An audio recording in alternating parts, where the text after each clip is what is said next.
आशिकी का भूत सिर पर सवार हो तो फिर रिश्तों के मायने नहीं रह जाते। दोस्तों, कहानी को सुनाने से पहले हम आपसे एक बात कहना चाहते हैं कि आज का जो समय है, बहुत खराब हो चुका है। आपके भी घर में आपका कोई दोस्त या गाँव मोहल्ले का लड़का-लड़की शादीशुदा आ रहा है, तो उस पर नज़र रखिए। वो कब आकर आपके घर में किसी से आँखें चार कर ले, पता ही नहीं चलेगा। पता तब चलेगा जब कोई अनहोनी घटना परिवार में घट जाएगी। नमस्कार, आदाब। यह सच्ची घटना फिरोजाबाद की है। 26 साल का सौरभ एक शादीशुदा व्यक्ति था जो मूल रूप से गादुरी निंदोली कला एटा का रहने वाला था। लेकिन सौरभ 4 साल से थाना उत्तर के लक्ष्मी नगर में अपने बड़े भाई मिथुन और उनके परिवार को लेकर तथा अपनी पत्नी प्रीति 3 साल के पुत्र आदित्य को लेकर यहाँ मकान बनवाकर रहता था। सौरभ टैक्सी ड्राइवर था।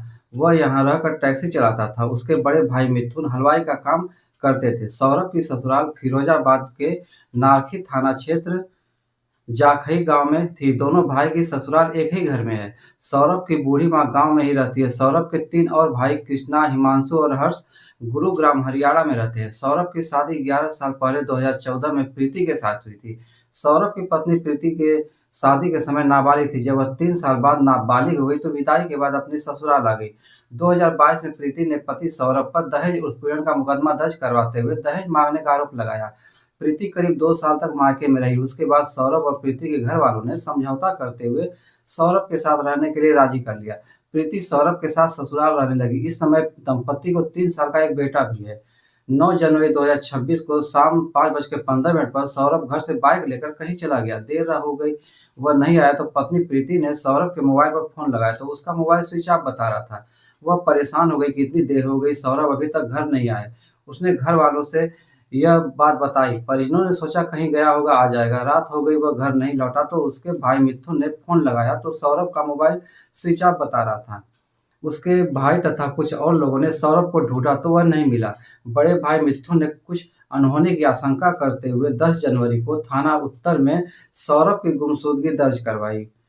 पुलिस और बड़े भाई मिथुन सौरभ को ढूंढने में लगे थे। रविवार सुबह 8:15 पर ग्रामीण शौच करने के लिए खेत में गए तो उन्होंने पुलिस को सूचना दी कि जाखई गांव के में पूर्व ग्राम प्रधान उदयपुर सिंह के नलकूप ट्यूबवेल की कोठरी में किसी आदमी का धड़ पड़ा हुआ है। पुलिस ट्यूबवेल पर पहुंच जाती है। लाश का नाम सुनते ही जो जहां से सुना दौड़ते हुए घटनास्थल पर आ गया। देखते ही देखते वहां काफी भीड़ जुट गई।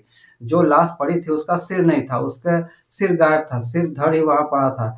उसके शरीर पर कपड़े भी नहीं थे। वह नग्न अवस्था में था। जाखई गांव से सौरभ के ससुराल से ससुर प्रेमपाल और साले रवि ने मिथुन को फोन किया कि सौरभ की सिर कटी लाश यहाँ मिली है। मिथुन खबर सुनकर वहां पहुंच जाते हैं। वह शव की पहचान अपने छोटे भाई सौरभ के रूप में की।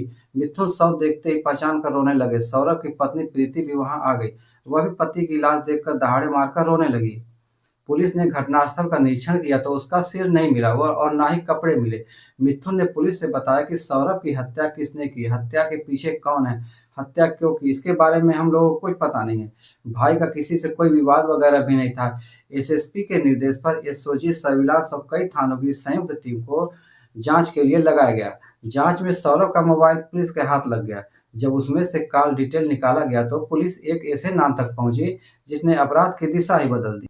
यह नाम था प्रीति का, जो सौरभ की पत्नी थी। पुलिस ने प्रीति को पूछताछ के लिए थाने लेकर गई। जब सख्ती से पुलिस ने प्रीति से पूछताछ करने लगी तो उसने चौंकाने वाली बातें बताई। प्रीति का अपने मायके जाखई गांव के सूरज पुत्र देवेंद्र पाल से अवैध संबंध था। 2022 में सूरज और प्रीति में प्रेम प्रसंग चल रहा था। प्रीति और सूरज को सौरभ उनके प्यार के बीच बाधा लगता था। इस बाधा को हटाने के लिए प्रीति ने सूरज के साथ मिलकर प्लान बनाया। 9 जनवरी को सूरज ने सौरभ को उसके ससुराल जाखई गांव फोन करके नलकूप के पास शाम को बुलाया। सौरभ बाइक से सूरज के बताए हुए स्थान पर गया। सूरज भी शराब की व्यवस्था करके नलकूप पर मौजूद था। दोनों ने खूब शराब पी। सूरज ने अपने एक दोस्त सलमान पुत्र इकबाल को पैसों का लालच देकर फोन करके बुला लिया। सौरभ जब नशे में होश हवास खो बैठा तो सूरज और सलमान ने मिलकर पहले सौरभ के गले को मफलर से कस दिया। इसके बाद शव को खींचकर खुली पड़ी ट्यूबवेल की बोरिंग के पास ले गए। वहां छुरा से सौरभ का सिर काटकर 150 फीट गहरे बने होल में डाल दिया। उसके जूते, बेल्ट और मफलर को भी उसमें डाल दिया और सौरभ के शरीर पर से पूरे कपड़े उतारकर धड़ को वहीं छोड़कर कपड़े लेकर भाग गए। 12 जनवरी सोमवार के दिन पुलिस को जानकारी मिली कि सूरज और उसका एक दोस्त सलमान श्रीरामगढ़ी के पास कहीं भागने की फिराक में है। पुलिस ने घेराबंदी की तो दोनों फायरिंग करने लगे। जवाबी कार्रवाई में सूरज के पैर में 2 और सलमान को 1 गोली लगी। फिर पुलिस ने दोनों को नगला कूप के पास से पकड़ लिया। सूरज से पूछताछ की गई तो उसने बताया कि सौरभ की हत्या वह और उसके दोस्त सलमान ने की है। सौरभ की पत्नी प्रीति के कहने पर प्रीति से सूरज का 2-3 वर्षों से अवैध संबंध था। इस संबंध में सौरभ बाधा बन रहा था। प्रीति ने सूरज से कहा कि अगर तुम सौरभ की हत्या कर दो तो मैं तुमसे शादी कर लूंगी। इसके बाद दोनों ने सौरभ की हत्या की साजिश करना शुरू कर दिया। बस मौके की तलाश कर रहे थे। पुलिस ने हत्या में प्रयुक्त सभी सामान को अपने कब्जे में ले लिया। सौरभ के कपड़े भी कुछ दूर से झाड़ियों में फेंके गए थे, बरामद कर लिया। पहचान छुपाने के लिए आरोपियों ने सौरभ के कपड़े उतार लिए थे। तीनों हत्या आरोपियों को पुलिस ने 24 घंटे में गिरफ्तार कर लिया। सूरज जब सौरभ को नलकूप पर बुलाया तो सूरज को लगा कि वह अकेले सौरभ की हत्या नहीं कर पाएगा, तो वह अपने एक गांव के साथी सलमान को फोन करके सारी बातें बताई। सलमान तो पहले सूरज का साथ देने के लिए मना किया।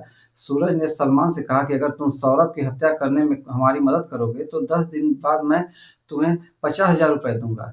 पैसे की लालच में आकर सलमान सूरज का साथ देने के लिए तैयार हो गया।